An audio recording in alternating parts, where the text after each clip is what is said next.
Itu mengajarkan berarti dalam satu hari kita harus baca Al-Fatihah sebanyak-banyaknya, sebanyak mungkin. Untuk apa? Ya ini induknya Al-Quran, ini kalamullah. Ada sesuatu di situ ya.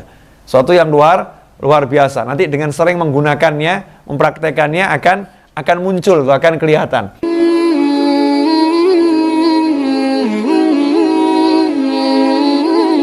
Bismillahirrahmanirrahim. Alhamdulillahirabbil alamin. Allahumma shalli wa sallim ala sayidina Muhammadin miftahi babi rahmatillah adada ma fi ilmillah salatan wa salaman daimaini bidawami mulkillah wa ala alihi wa sahbihi. Allahumma shalli ala sayidina Muhammadin salatan taftahu biha lana futuhal arifin wa tufaqihuna biha fid din wa ala alihi wa sahbihi. Assalamualaikum warahmatullahi wabarakatuh.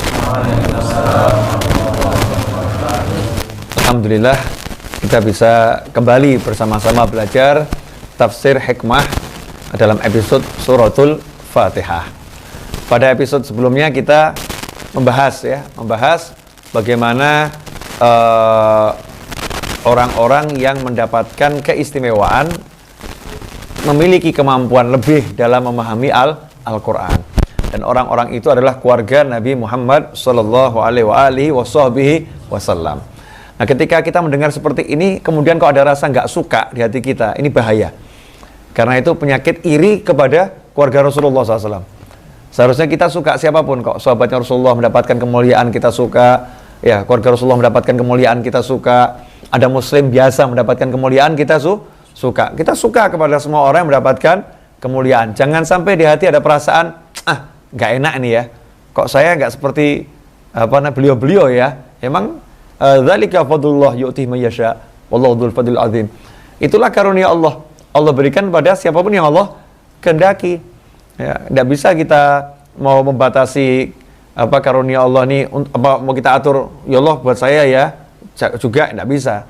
Ada memang orang-orang yang Allah kasih karunia lebih dari yang lain. Karunia Allah itu luas dan itu miliknya Allah, ya terserah Allah yang ngasih. Makanya Allah paling gak suka kalau ada orang yang iri kepada orang lain atau dengki kepada orang lain. Karena dia sebetulnya protes kepada pembagiannya Allah subhanahu wa ta'ala. Allah yang bagi dia protes. Coba bayangkan nih ya, Allah yang bagi dia protes, memprotes pembagiannya Allah. Berarti menganggap Allah tidak adil. Dia menganggap Allah tidak bisa bagi dengan benar. Na'udzubillah min dzalik. Nah, ini iri kepada ulama dalam arti yang seperti itu, nggak suka ya. Ini penyakit yang sangat berbahaya. Jangan sampai ada di hati kita. Kita harus bersihkan hati kita dari semua itu. Nah, suratul Fatihah karena punya keagungan yang luar biasa, maka para ulama menganjurkan kita untuk yang sering baca surat ini itu. Al-Quran secara umum kan kita diperintahkan untuk banyak-banyak membacanya. Nah, apalagi suratul Fatihah. Sholat saja udah mengajarkan kita untuk banyak membacanya.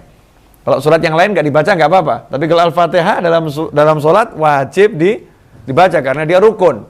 Nah, itu mengajarkan berarti dalam satu hari kita harus baca Al-Fatihah sebanyak-banyaknya, sebanyak mungkin. Untuk apa? Ya, ini induknya Al-Quran, ini kalamullah. Ada sesuatu di situ ya. Sesuatu yang luar biasa. Nanti dengan sering menggunakannya, mempraktekannya akan muncul, akan kelihatan. Ya seperti yang orang misalnya punya sebilah pisau. Kalau itu sering diasah, ya, maka ketika dipakai itu ya cepat nih, tajam.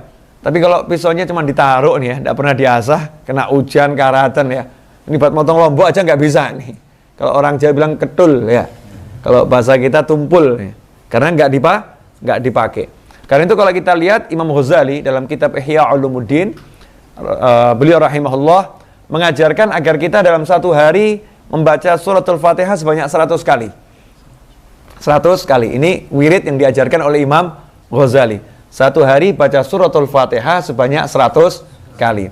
Tapi ada caranya. Nggak langsung duduk baca 100. Ya, pingsan kita. Atau waktunya habis nih ya. Karena Imam Ghazali kalau mengajarkan tuh biasanya yang begini yang sifatnya untuk umum. Jadi pengusaha bisa pakai, supir angkot juga bisa pakai. Ya, atau mungkin supir ini yang ngojek, entah pakai Grab atau pakai Gojek atau pakai yang lain ya bisa pakai. Siapapun orangnya, guru juga bisa pakai. Ini wirid yang syamil, kamil, dan sifatnya am. Siapapun orangnya bisa pakai. Satu hari baca Al-Fatihah sebanyak 100 kali. Jangan nanya apa manfaatnya, karena udah terlampau jelas manfaatnya. Ya. Nah, orang nanya, apa manfaatnya baca Al-Fatihah? Itu aneh. Ya, kalau baca Al-Quran nggak usah tanya banyak apa manfaatnya. Satu huruf itu sudah pahala. Nah, kalau kita baca ini Ummul Quran, ya kita baca ini pahalanya ada berapa nih? Induknya Al-Quran kok. Ya kita baca, kan pasti luar biasa. Kenapa 100 kali? Jangan nanya sama saya. Ya, nanya sama Imam Ghazali. Kenapa 100 kali? Tapi nggak ada manfaatnya nanya. Ya, kalau mau tahu kenapa 100 kali, amalkan. Nanti akan tahu. Ya, nanti akan tahu. Mungkin ada yang nanya, itu diajarkan Rasulullah atau tidak? Nah, ini pertanyaan lebih aneh lagi nih. Ya, Rasulullah sudah mengajarkan kita untuk baca Al-Quran sebanyak mungkin. Rasul nggak melarang kita membaca dalam jumlah tertentu. Justru orang yang melarang seorang muslim baca surat-surat Al-Quran dalam jumlah tertentu, maka orang itu telah berbuat bid'ah. Rasul aja nggak pernah melarang, kamu kok melarang ini? Yang ada kan perintah Rasul baca sebanyak mungkin. Dan Rasul menganjurkan orang untuk istiqomah. Dengan menghitung itu akan menjadi istiqomah. Seorang sahabat pun tidak diajarkan oleh Nabi SAW untuk baca surat Al-Ikhlas di dalam setiap rokaat sholatnya. Tapi setiap sholat, dia setiap rokaat baca suratul Ikhlas. Ya, bahkan di riwayat tidak baca yang lain. Ada beberapa sahabat tuh. Yang satu setiap baca surat apapun diakhiri dengan surat Al-Ikhlas. Rasul pun mengatakan, cintamu pada surat Al-Ikhlas menyebabkan engkau masuk ke dalam surga. Nah, Imam Ghazali mengajarkan kita baca 100 kali surat Al-Fatihah. Ya, kita coba amalkan. Caranya gitu kan, dibagi menjadi 5 tahap. Tahap pertama yaitu setelah sholat subuh. Ya, mungkin kita setelah subuh wirid dzikir, duduk, ya seruput kopi sebentar gitu kan, duduk, diam, baca Al-Fatihah sebanyak 30 kali. Ya, 30 kali. Kemudian nanti habis zuhur, ya kurangi 5. Jadi 25. Habis asar, kurangi 5 lagi, jadi berapa? 20. Habis maghrib, kurangi 5 lagi, jadi berapa? 15. Habis isya, kurangi 5 lagi, berapa? Jadi 10. Jadi kalau di total jumlahnya 100. 30, 25, 20, 15, 10. Jumlahnya total 100. Dan ini indahnya ajaran Imam Ghazali. Pagi-pagi kasih yang berat dulu, 30 pagi.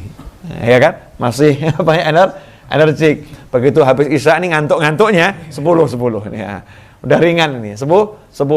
Ini kalau kita amalkan nanti kita akan lihat keajaiban. Jadi nggak usah tanya apa manfaatnya, ya buktikan sendiri. Jadi kalau orang iklan itu terlampau sering bawa ngasih manfaat ya, itu mungkin kita ini kurang yakin dengan produknya.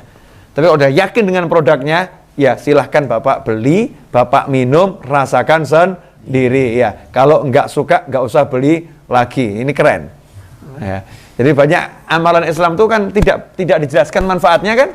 Ya, tidak semuanya dijelaskan. Pahalanya iya, tapi manfaatnya nggak dijelaskan. Tidak semuanya. Ada yang dijelaskan sedikit untuk menambah semangat ya, untuk nambah semangat. Maka kita jangan terbiasa manfaatnya apa ya? Manfaatnya apa ya? Seakan-akan kalau nggak tahu manfaatnya tidak mengamalkan. Kita amalkan ini lillahi ta'ala. Amalkan ini karena Allah subhanahu wa ta'ala. Manfaatnya apa? Ini kalamullah, berarti saya duduk bersama Allah, saya sedang zikir sama Allah, diampuni dosa saya oleh Allah, dan tentu nanti akan dapat manfaat yang luar biasa. Bonusnya kita akan buktikan sendiri. Ya misalnya mau diniatin, saya tiap hari baca Al-Fatihah 100 kali, selain mengamalkan amalan Imam Ghazali, saya pengen bisa beli rumah 20 rumah. Loh iya, tidak apa-apa toh ya. Itu juga sedikit, cuma 20. Ya kalau bisa 100 atau 1000 rumah. Diniatin tawasul dengan suratul Fatihah. Bisa. Karena tawasul dengan amal soleh dianjurkan di dalam Islam. Kalau amal soleh ini manfaatkan, jangan cuma amal soleh. Tawasuli. Ya, hajat-hajatmu dengan amal solehmu. Semoga ini diberkati Allah Ta'ala. Insya Allah kita dapat rahmat, dapat semangat, dapat taufik, bisa mengamalkan apa yang kita sampaikan dan kita dengar. Dan semoga ini bisa disampaikan kepada orang lain, jadi barokah untuk semuanya. Wassalamualaikum warahmatullahi wabarakatuh.